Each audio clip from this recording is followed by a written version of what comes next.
one of the big keys to driving the golf ball better is ball position. So ideally with the driver, you would want that golf ball just on the inside of this left heel here. A lot of times what I'll see players do is the ball gets too far forward, and then to get to it, the shoulders have to get very, very open, and that can cause a lot of contact out here off the toe. The opposite of that, that ball gets too far back, makes it hard to get that shoulder turn, and then we can hit down on the golf ball and the angle of attack can be a little bit too steep. A good way to practice is just put the alignment stick in here, get into this position, and this will help you make a little bit better contact with the driver.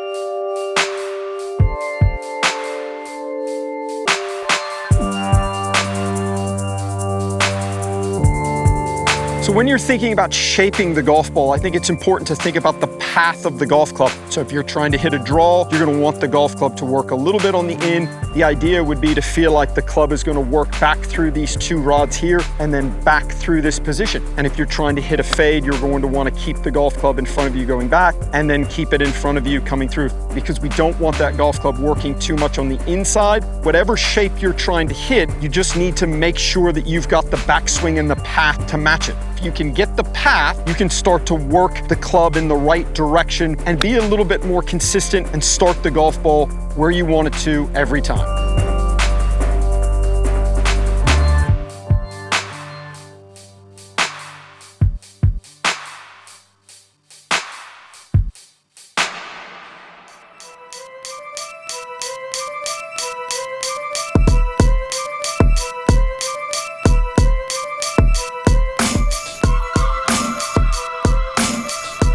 So let's talk about the difference between hitting a driver and hitting the iron. The driver is on a tee, and when we're hitting an iron, it's on the ground. So you need to make sure that you have a good angle of attack to where we're hitting down more on the iron, and then because the driver is more on a tee, we're hitting more up on it. Most golfers have the opposite swings that they need. With their iron swing, in an effort to try and get the golf ball in the air, they try and hit up on it. We see people taking divots with their driver because they're hitting too much down on it. If you're hitting down on your irons, you're actually going to launch them higher and they're going to go a lot further. So having that optimum ball position with your driver, you'll be able to catch it in the center of the face and get that maximum ball speed and launch it nice and high.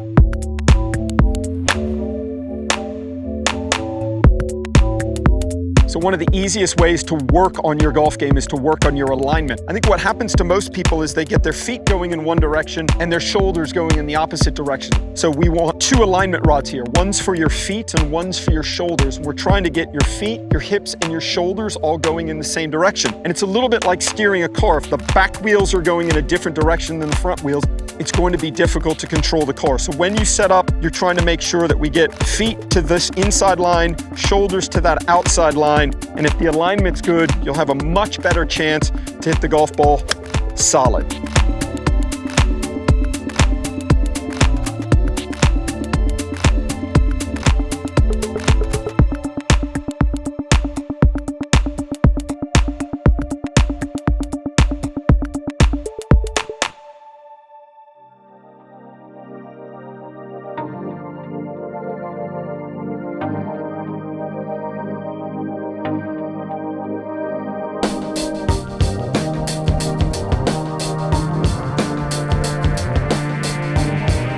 When you're hitting iron shots, if you can think about the lower body and the upper body moving and the hands not being super active, we're trying to feel like the upper body and the lower body through impact are rotating through and not the handle kind of flipping over and going in that direction. So if you think about this tennis racket, the idea is to start the downswing with the lower body, then the upper body, and then through impact, the face would stay very stable. There'd be no manipulation of the face. So upper body, lower body coming through impact nice and stable.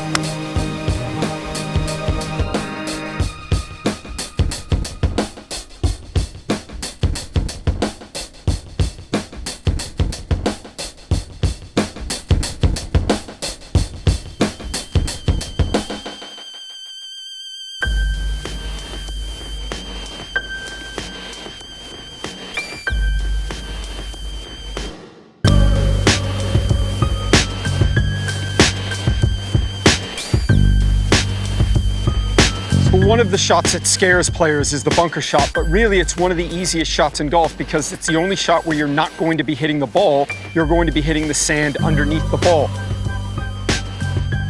You can see I've just scooped up some sand, and the action that I'm looking for is that the sand isn't coming off the face.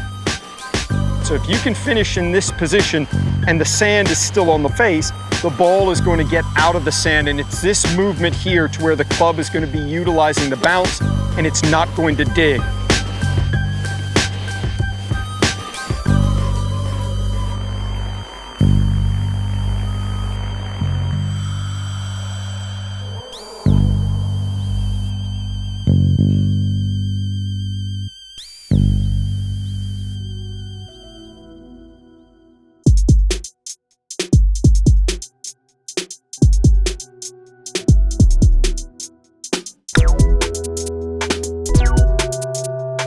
So one of the easiest ways to become more consistent with your short game is to just move the golf ball around in your stance.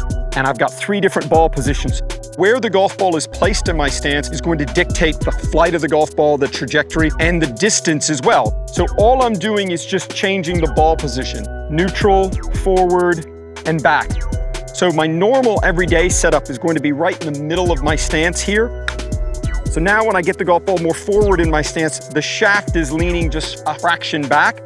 And if I wanted to put the golf ball back, now the handle is going to lean a little bit more forward. And all I'm doing here is just giving myself 3 different shots to play.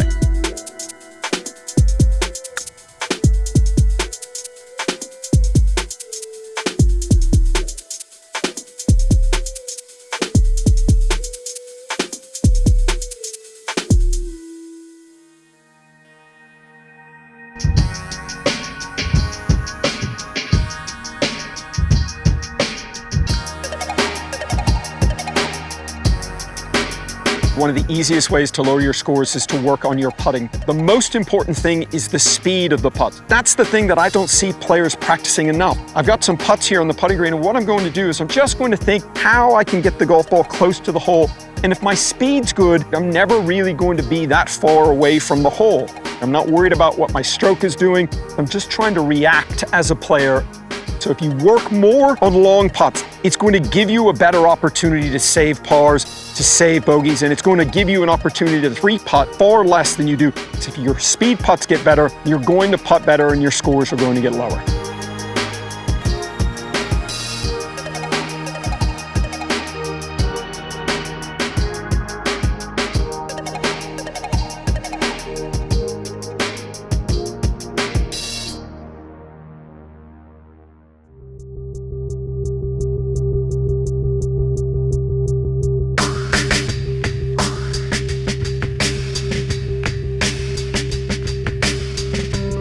So one of the coolest things about all Cobra golf clubs now, they come with Cobra Connect. And what that is, it's a sensor that's in the back of the club. And you pair that to your smartphone, so real-time analytics. And from a teaching standpoint, I think it's amazing because so many of the things we use in golf lessons, we're kind of looking at technique and kind of looking at what the golf swing is doing.